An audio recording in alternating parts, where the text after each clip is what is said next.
Oh, Vigneswara Namaha. Namaste, friends. I am Gurti Visweswara Rao and already introduced myself in my earlier video. That video was an introductory one to my book with the title Bhagavad Gita, A Commoner's Viewpoint, which I got it printed by Notion Press Chennai and is available on Amazon and Flipkart also. As in the book, in each video, I am trying to give a brief account or gist of Bhagavan's message contained in each chapter, followed by my own viewpoint again in brief. My point of view is just as understood by me, a commoner among multitude of commoners in this world. With my inherent interest in knowing about this magnificent philosophical treatise Bhagavad Gita and about the wonderful and mysterious creator of this beautiful world, what I have written in a book and what I am expressing in videos is a simple outcome of that interest.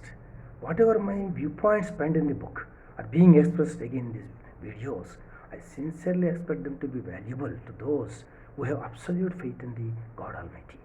This particular video is for chapter 1 of my book, which corresponds to Arjuna Vishad Yoga of Bhagavad Gita. As we know, in this first chapter, there is no Bhagavan's message as such, but it sets a grand stage for Bhagavan Sri Krishna to give his sublime message to Arjuna and so to all of us, and give out divine truths about the short and impermanent life in this mundane world, and how to lead a purposeful life by utilizing the opportunity of having got born in the precious human form. The scene is a grand stage in the form of a battlefield, and the war was between Pandavas and their cousins Kauravas that happened in Dwapara Yuga. As is known to us, all this ancient history is contained in the epic Mahabharata, scripted in Sanskrit by sage Vedavyasa. Arjuna, the Pandav Majjhima, as he is called, since he is the third in the clan of 5 Pandavas, has got into a state of utter despair, that is Vishada in Sanskrit, at the start of the war. It is not due to lack of any self-confidence. He is a mighty warrior and also a very knowledgeable person and virtuous. But the very thought of killing his own relatives, both elderly and young, all his kith and kin, for a mere personal gain of winning the reigning throne, leaves him with a wavering mind and remorseful. When the chariot was taken to the middle of the battlefield by Bhagavan Sri Krishna, who donned the role of the charioteer to Arjuna, the close set of warriors on the opposite side, like his grandfather Bhishma and teachers Drona and Kupacharya, and all other yodhas, that is warriors, on the very thought of the need to kill them, rattles Arjuna. Arjuna enters into this regretful state even after having received a cruel and unforgivable treatment from his cousins Kauravas for a long period before finally culminating into a full-fledged war. Arjuna wails about or feels sorrowful about, will the action be of any value if it is all performed only for conquering the kingdom and ascending the throne? What enjoyment and happiness they may derive after killing them all? Arjuna also expresses anguish that with many yodhas killed in the name of a war, it may give rise to a dismal state of adharma, that is unvirtuous, not virtuous, that may spread thereafter to many lifespans in future. With profound sorrow filled in his heart, and in that dejected state, Arjuna even throws down his bow and arrows and tumbles down onto his chariot. No doubt, Arjuna got into Vishada, despair at critical time of his life, but he was fortunate enough to have Bhagavan Sri Krishna by his side, the Supreme Almighty himself by his side at this critical time, to learn the truths and great secrets of this mortal life and to get relieved of this Vishada.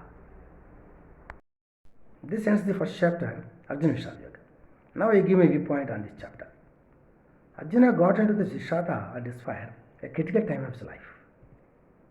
To his fortune, he got divine support from Bhagavan Sri Krishna himself, and got enlightened, as we see later, on the futility of his misgivings and his remorseful attitude he developed at a time when he has to display his valor and swadharma, that is duty from a person of princely class, of fighting an enemy for a win or loss. In this mortal life, or present times also, one may be confronted during this journey of life by such warlike situations when he is expected to take right decisions. He may indeed be at his wit's end and badly requires an advice in getting out the difficult situation.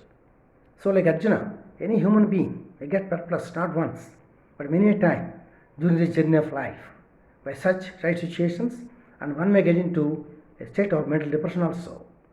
A person like me, a normal human being, if caught and dejected in life by such mental depression, can I expect and get help directly from God Almighty like Arjuna? Here we need to understand one thing. Suppose if one happens to look back into her or his past, one may be awestruck or surprised by the way she or he has unexpectedly received a helping hand in real critical times from some unknown quarters without her or his behest. At these instances of inexplicable events, we suddenly become submissive, even though we may be hard boiled or tough otherwise, and we feel extremely grateful to these unknown persons who extended valuable help at the right time, and we naturally offer our heartful gratefulness to these mysterious saviors and praise them as none other than God sent emissaries. To really speak, they are indeed God sent emissaries only. These mysterious and inexplicable events or incidents must make us ponder over the necessity to understand ourselves vis-a-vis our utility and purpose in this life. Here, if you remember, Siddhartha Gautam, even though he belongs to a princely class, he was deeply anguished by the sad sight of sufferings of the human mankind around him. He was very much hesitated to know how to alleviate or eliminate the sufferings of the fellow human beings, and he got into a state of utter gloom or despair like Arjuna. He had to struggle a battle with himself. After a life of severe penance, he was successful by himself in getting over his gloom and attained the state of an enlightened person and became Gautam Buddha and a lead candidate to the mankind. How many of us can lead a life of a mendicant and a seeker of truth like Prince Siddhartha? Swami Vivekananda became enlightened by a mere magical touch from Sri Ramakrishna Paramahansa. How many of us can lead a life of such godly personalities, sacrificing all our so-called comforts to understand the true values of this mortal life? For all commoners like us, leading mere mundane lives, getting engrossed in family-centered daily course, the only much needed medicine is to stop in our stride for a while, in every walk of life, and to ponder over and make a sort of self-inquiry about the purpose and value of this mortal life as a human being. For this, let us, like Arjuna, be attentive and submissive and listen to what Bhagavan Sri Krishna, the Vishwaguru, the world teacher, had said in Bhagavad Gita, and try to assimilate the teachings as much as possible. It is a wonderful experience to read Bhagavad Gita, the song of God Almighty. It is definitely true that one who has the humble habit of learning in her or his life will be surely enriched by Bhagavan's message given in every chapter and contained even in each sloka or hymn in a chapter. This ends my viewpoint on the first chapter, Arjuna Vishad Yoga. At the end of the chapter, I give a Vishaya Sukti, that is, a special word or thought. This is a connected thought from a Upanishad or a literary work of an eminent personality. This is well connected with the message given by Bhagavan Sri Krishna in the chapter. The Vishaya Sukti here refers to a sloka from Sundarakanda of Srimad Ramayana written in Sanskrit by Maharshi Valmiki. When Anjaneya, whom we lovingly call as Hanuman, goes to Lanka, the kingdom of the demon Ravana, in search of Sita Devi, wife of Sri Rama, the gods incarnate in Treta Yuga. He could not find her even after long search initially. He momentarily gets into a state of disappointment and despair. But being a divine personality himself, he soon recovers from this state by saying these enlightening and illuminating words to this sloka. Anirvedasya yo moolam, anirveda param sukham, anirvedohi satatam sarvardheshu pravartaka. Meaning, by being free from despair, one gets benefited and it brings in happiness.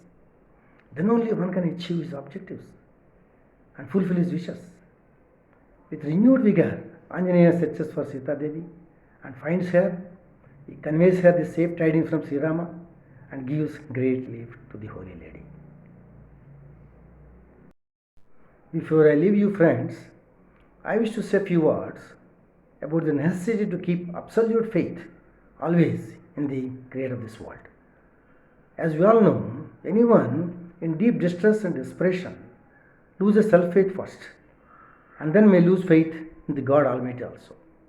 I wish to recite here a poem from Gajendra Mosham in Srimad Bhagavatam, written in Sanskrit by sage Vedavyasa. In fact, the poem is from a translation in Telugu language by a renowned and saintly poet, Bemmari Potana, of late 14th century. Here the context is like this. A devotee, an elephant, is battling for life in a fight with a crocodile and gets into a state of helplessness and desperation, looks up for help from the God Almighty. Not able to bear the delay in getting help, he expresses his momentary doubt about God's existence itself. With this meaning, the poem reads: Kaladanduru దీనులయడా కలడందురు పరమయోగి గణముల పాలన్ కలడందురు అన్ని దిశలను కలడు కలండనెడువాడు కలడో లేడో. This type of desperation, as you know, is common for all of us in moments of extreme distress. Apart from the seemingly simple expression in the poem, the poet really wishes to convey a more deeper meaning. The whole episode is reminiscent or indicative of a fervent appeal from a devotee to the God Almighty to grant him freedom from all shackles, that is, bondages from this mundane life, and he seeks union with Paramatma. With these words, I remain.